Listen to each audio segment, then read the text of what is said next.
Okay, actually, I will start with d4. I said 1200, but actually my opponent is closer to 1100, so I will adjust this to 1100.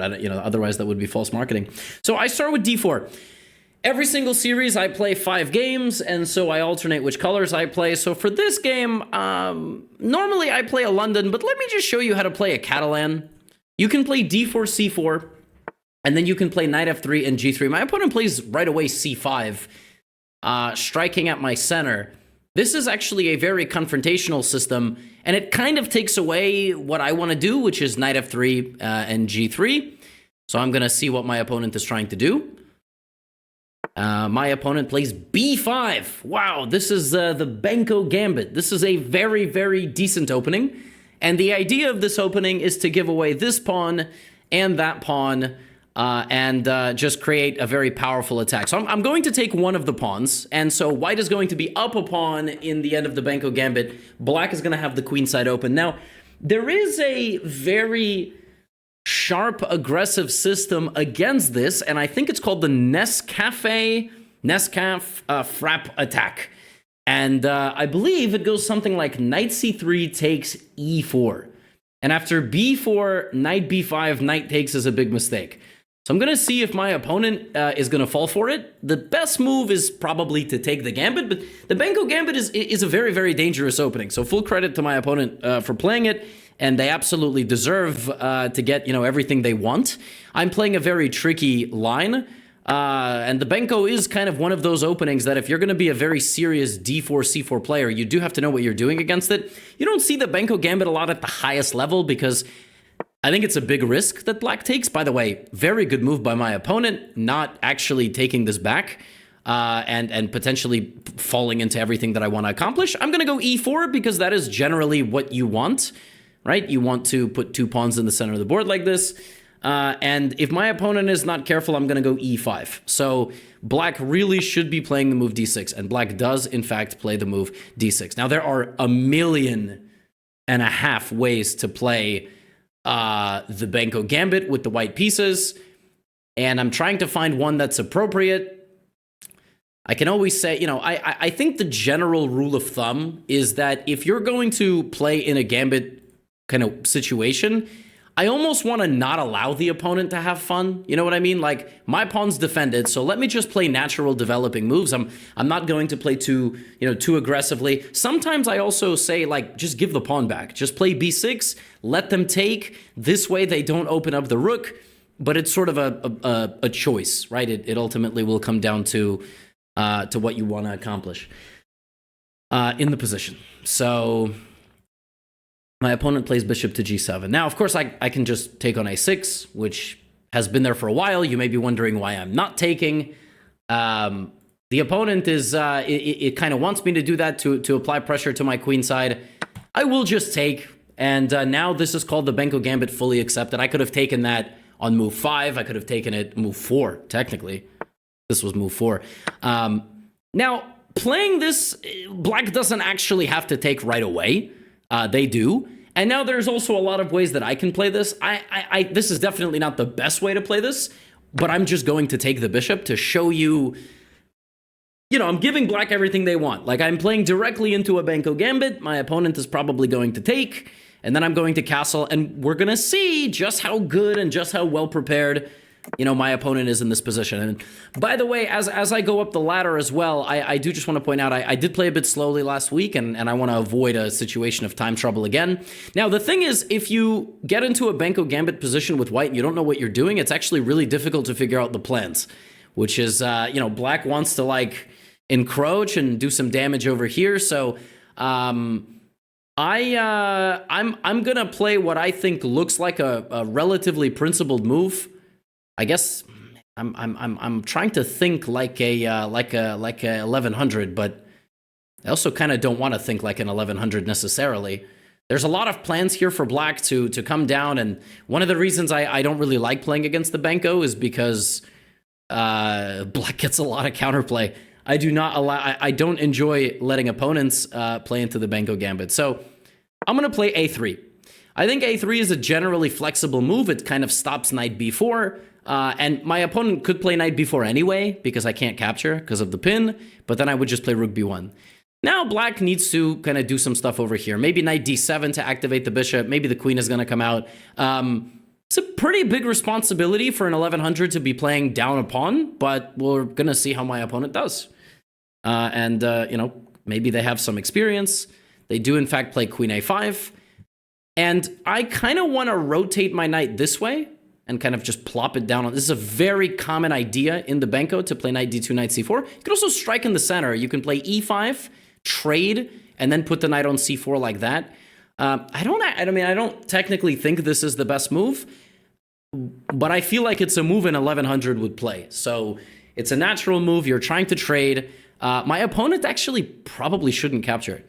I think the best move for black might be something like knight g4, knight d7, putting pressure on my pawn and kind of making me make the move, which would then open up the bishop.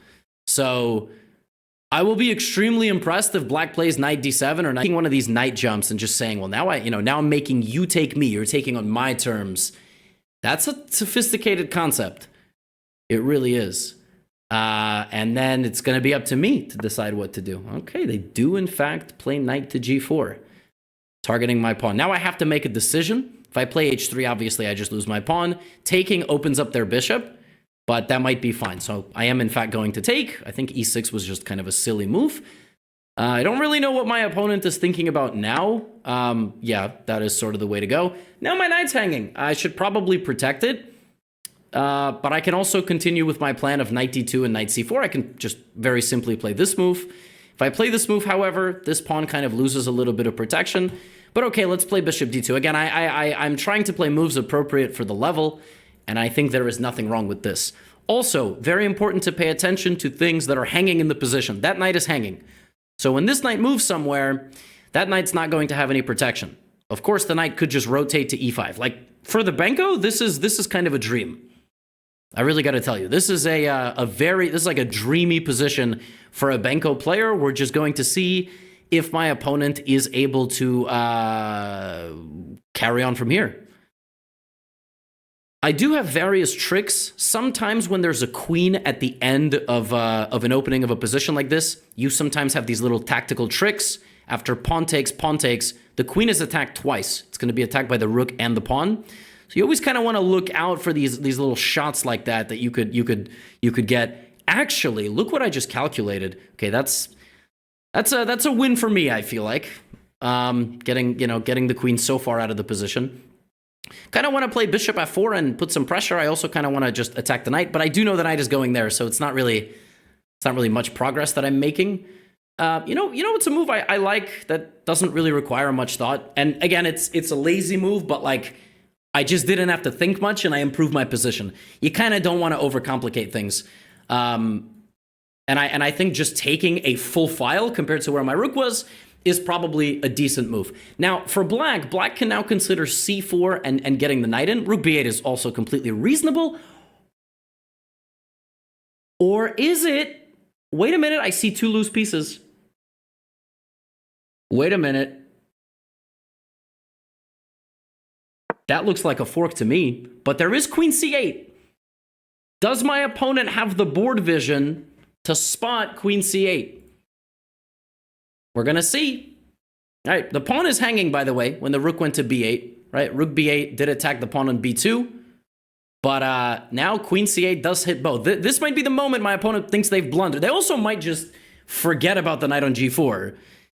At 1100, it's possible. It's not, it's not like, but they have been pretty sharp so far. When queen c8 happens, yeah, it's what I thought would happen. I just literally predicted that. That's part of this level is you could play 15 really, really good moves, and all of a sudden you're like, what have I done? They're going to probably take on b2, but that's not enough. Just getting that back is not, and then I have to be a little careful because when they take on b2, I have to think my knight loses protection, which is bad.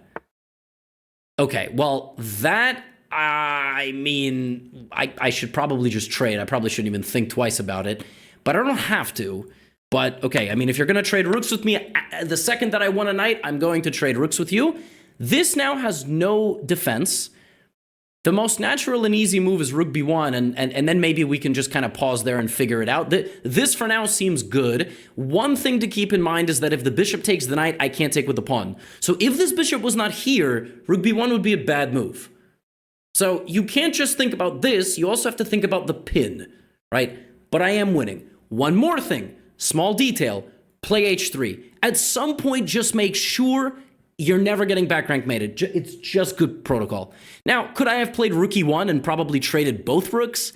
Yeah, but sometimes just a quick move like rook b1 in 11 seconds, it's the right thing to, because let the opponent think. Let the opponent think. Chess is also practical. You play with a clock, right? Like rook b1 is just a practical move here because we don't want to lose anything. We don't want to overcomplicate things right now. Now I'm up a knight. I'm going to make sure I can't get mated. I'm going to, well, now I probably will trade the rook because this is the second time the queen retreated. And if I can get the rooks off the board, I'm going to be fine. I'm going to be in great shape. Like now we just go straight for the endgame and we don't even think about it. And that knight is now loose. So I've got various ways of attacking it. The queen was kind of the MVP of our position. And you see in this game, my opponent gave away the pawn. They played the Benko, but like 3-4 moves out of the opening, their pieces were sort of spread far apart, and it was a little bit difficult to figure out exactly what to do. By the way, my queen's under attack. I could take the rook because it's check. I think it's pretty natural here to play something like queen c4, though. Just attacking this. And, you know, f5 is a completely reasonable move. Another small detail, when the pawn moves, you got to start thinking, what got weak? That square, e6 got weak. So right away, I'm thinking, can I plop a knight into the e6 square? Can I maybe play bishop g5? We don't have to trade rooks. You can, right? You can just play rook takes rook. Just get it off the board. Now make sure the queen can't come down. It can't. You could play h4 or or h3. Me personally, I would just say, just make sure you can't get mated. Just make sure. Just a good rule of thumb. Not necessary at all. We obviously could go for the weaknesses. It's just good practice, especially if you're 1100. Like, it'll save you blunders in the future. You'll, not make any completely ridiculous mistakes. And also, we should keep an advantage on the clock. So we have a 1.5 minute time edge. And the way we win this, we can continue to trade. In a perfect world, we trade the queens. In a perfect world, we trade all the pieces and we just are left with a knight. But we would push this pawn. This is our outside pawn. That is the pawn that our opponent gave to us in the opening. And we try to trade some pieces down. Now, I was saying the Benko for this level is like, it's a good opening in theory, but it is a very difficult opening to handle. And you'll notice, by the way, how calm I'm keeping everything. I'm not touching any of the pieces. I'm just going to push the pawn as far as I can, force my opponent to go play defense. And then I'm going to, my next move might be knight to b5, for example. Just get rid of the knight. Bishop c3, get rid of the bishop, right? Of course, you can play bishop here. Like, you could play a lot of different things here. I can even play b4, by the way. b4 was also very reasonable, trying to, just trade. And the most important thing is that black is spending more time. Now I'm up over 2 minutes, right? So that's the difficult thing about the Benko, is that it's a little bit of a mysterious opening. Okay, let me follow the protocol of trading knights. It's probably not the best move, by the way, because it opened up the bishop. It's probably not the best move, but again, I'm just trying to be practical. And this is a good concept by black, trying to attack me with pawns, but my queen does protect everything. I would not move a pawn like this, just opening up the king, but you'll probably be fine if you do. A queen trade is good. I don't think our opponent will trade. I think they'll probably put the queen in the center. But it could be worth investigating, whether or not they're going to activate the queen. Like, the best move is definitely to avoid and also to continue to cause problems. If they play queen e4, I will be very impressed. And then maybe I can even just go in and eat the pawn. Maybe. Right? Again, it's just about making sure you're not going to suffer here. Like, that's well done. Well done. I like that my queen can come back to protect my king. What I don't like is this stuff. That looks a little bit scary to me. So I will give this check, and I'm going to try to win as many pawns as I can. By the way, we have a little, we could have a little tactic here with bishop takes. That's a nice little tactic. And then you have this fork. Technically, it doesn't quite work because there is queen b1 check. So there's an in-between move that would stop that. Let's see if my opponent sees it. Oh, they didn't. They did not see that. And again, that's part of the game. Queen b1 check, in-between move. Unfortunately, now that's a fork. This I can pre-move because there's no way to defend the pawn.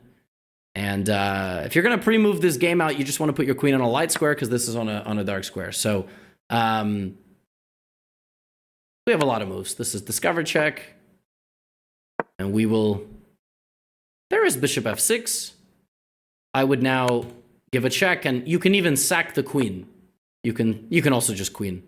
But you can sack the queen, make a queen, and now just make another queen. If they go here, take, just make sure you're not stalemating anybody. Make sure there's always a legal move. Once you get the second queen, it's all checks. I want all checks until mate. So don't play games. Yeah, we're just gonna, I mean, you don't have to, but as long as there are legal moves, that's a check. And now the easiest, by far the easiest, is to cut the king off, make sure it's not stalemate, but I want the queens on alternating ranks, right? So we're gonna make sure the queens are not on the same straightaway. And now now we have an easy ladder, boom. And now you can pre-move. And you pre-move down, and you get the ladder. You gotta get the queens on alternating lines, either horizontal or vertical, and then you kind of slide down, and that's how you win. So that was a good game. I mean, I was surprised to see an 1100 playing the Benko, and then I thought I played relatively kind of straightforward moves. Knight g4 was a nice concept, and I played like bishop d2, which was a little bit passive. And the thing about this Benko is that it's like 0.3, 0.4 sort of forever. And then the way that black has to create counterplay is like knight c7, rook b8, and you almost never take a step back because, like, look at the advantage. It's 0.3. The second you go back, it's like 0.5, 0.6. I played rook e1, which was sort of an easy move. All of a sudden, it's +1. The only way to defend both knights is to play queen c8. Now I would play bishop f4 attacking. And somehow, black never... I don't know.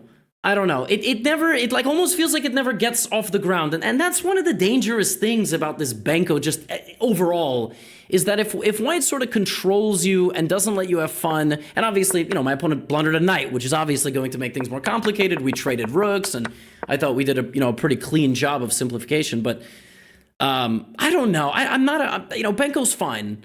Obviously, I'm not here just criticizing the opening, but I'm just sort of showing you, like, the way that black should have handled that was stacking the A and the B files, and my opponent, I felt like backed up, and they shouldn't have. They shouldn't have backed up. In the Benko, you almost never back up, and in any gambit, really, you don't back up. Now, I'm gonna do it again. I've got a Scandinavian defense course. It's on Chessly. It's 20% off for only